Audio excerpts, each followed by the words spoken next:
आइए market masters इस खास सीरीज में हमारे साथ कार्यक्रम में शामिल हो रही हैं फर्स्ट ग्लोबल की फाउंडर और चेयरपर्सन देवीना मेहरा जी। देवीना जी, गुड मॉर्निंग, बहुत बहुत स्वागत है आपका।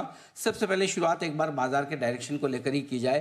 पिछले कुछ दिनों से फिर से कमजोरी का मूड माहौल बनते हुए दिखा है। ऐसा लग रहा था कि बाजार ट्रैक पर आ रहे हैं, लेकिन फिर से मूड खराब हो क्या रहा है मार्केट में? गुड मॉर्निंग अनिल जी, और गुड मॉर्निंग आपके दर्शकों को भी। बाजार में प्रतिदिन या प्रति हफ्ता या मैं कहूंगी प्रति माह भी जो होता है उसमें तो बहुत कुछ रैंडम होता है। तो उसमें आपको बहुत ज्यादा उस पर सोचने की कि ये क्यों हुआ, तो आप कारण बाजार ऊपर जाएगा उसके लिए भी खोज लेंगे और बाजार नीचे जाएगा तो उसके लिए भी खोज लेंगे। लेकिन ऐसा मुझे बाजार में इस तरह का एक बात मैं आपको ये बताऊं कि जितनी भी रिसर्च स्टडीज दुनिया भर में हुई हैं उसमें एक ही चीज आती है कि सेंटिमेंट जैसा होता है बाजार उसका उल्टा करता है। तो जिस तरह से अगर आप साल भर या 13 महीने पहले देखें तो उस समय बाजार का ये माहौल था कि पैसा बनाना बहुत आसान है। मेरे पास लोग ये तक कहते हुए आते थे कि हमारी अनरियलिस्टिक एक्सपेक्टेशन नहीं है, आप 30-35% कंपाउंडिंग दे दीजिए तो काफी है। मैंने कहा 30-35% ही अनरियलिस्टिक है। उस समय कोई ये नहीं कह रहा था कि एसआईपी रोक दूं, बाजार से निकल जाऊं। तो उसके बाद आप देखिए रिटर्न्स बिलो नॉर्मल आया। वो हमेशा ये नियम है, खाली भारत या अमेरिका का ही नहीं, दुनिया में जहां भी ये स्टडी हुई है, ब्राजील में, पोर्चुगल में, एक ही चीज समझ में आती है कि जब सबको लगता है कि सब कुछ अच्छा ही अच्छा है उसके बाद रिटर्न खराब आता है। और जब डर का माहौल होता है, एंग्जाइटी का माहौल होता है, लोग बोलते हैं निकल जाए क्या बाजार से, तब वो निवेशित रहने का समय होता है।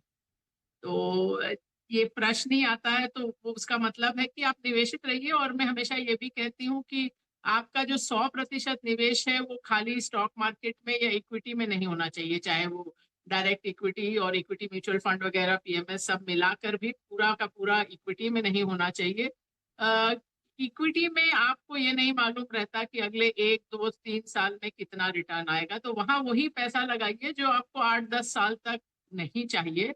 लेकिन जो भी आपका इक्विटी एलोकेशन है उसमें निवेशित रहने का समय है। ऐसा मुझे नहीं कोई बहुत बड़ा खतरा नजर आ रहा कि यहाँ से बाजार बिल्कुल क्रैश कर जाएगा।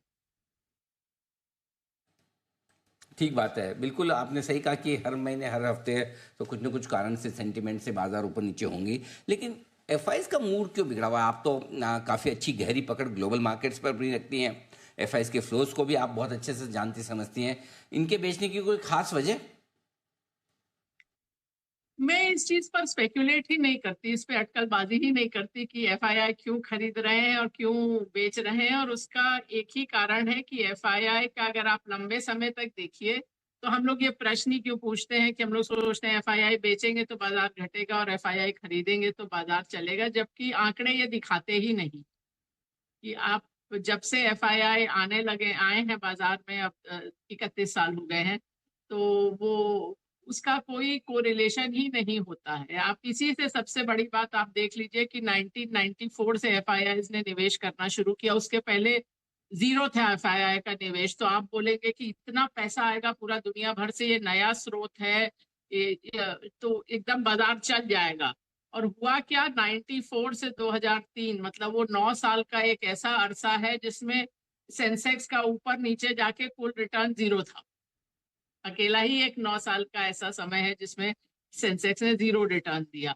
तो ये चीज तो, और अगर आप एक एक माह भी करके देखें तब भी कोरिलेशन नहीं आता है। तो इसलिए उस पर बहुत ज्यादा समय मेरे हिसाब से तो नष्ट करना होता है।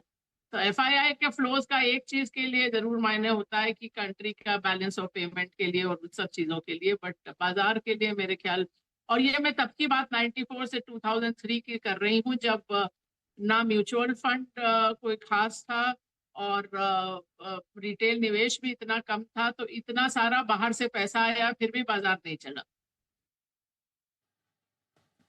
ठीक बात है, बिल्कुल। ऐसे में अगर निवेश करना हो तो कहाँ आपको लगता है कि अच्छे मौके हैं इस कमज़ोर बाजार में, कहाँ पैसा लगाना चाहिए?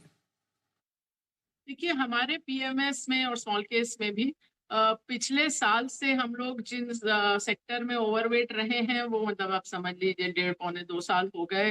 ऑटो कंपोनेंट्स और फार्मास्यूटिकल हेल्थ केयर, तो वहाँ हम अभी भी ओवरवेट हैं। ऑटो में एक दो स्टॉक्स और भी ऐड किए हैं। और जो इस साल में पोजीशन बढ़ती गई है धीरे धीरे, हमारे सिस्टम्स को अच्छा लगा, वो है एफएमसीजी, तो अब वहाँ भी हम ओवरवेट हैं। बाकी तो स्टॉक बाय स्टॉक केमिकल्स और कुछ एरियाज में ऐड किया है, बट वो पूरा आप सेक्टर नहीं कह सकते हैं। बैंकिंग में ओवरवेट तो नहीं है, लेकिन जितना हम अधिकतर हमारे पास जितने बैंक्स रहते हैं उससे ज्यादा है। और उसका कारण एक ये है कि 5 साल गुजर गए। आप देखिए 2020 से 24, 20, 21, 22, 23, 24, उसमें खाली एक 2022 को छोड़ दीजिए तो बैंक निफ्टी ने हर साल निफ्टी को अंडर परफॉर्म किया है। तो वो कुछ हद तक इस साल बदलता हुआ नजर आया। अभी भी वैसे मैंने कहा ओवरवेट नहीं है, पर पहले जितना था उससे ज्यादा होल्ड करते हैं बैंक्स। ठीक बात है। तो निवेश के लिए ऑटो फार्मा हेल्थ केयर ये ज़्यादा बेहतर सेक्टर है जहाँ पर आप पैसा लगा सकते हैं। देवेंद्र जी बहुत बहुत धन्यवाद आपका, आपने समय दिया बाजार के डायरेक्शन पर और इन्वेस्टमेंट के मौक़ों पर आपने हमारे दर्शकों को राय दी। थैंक यू सो मच, बहुत बहुत शुक्रिया आपका। आइए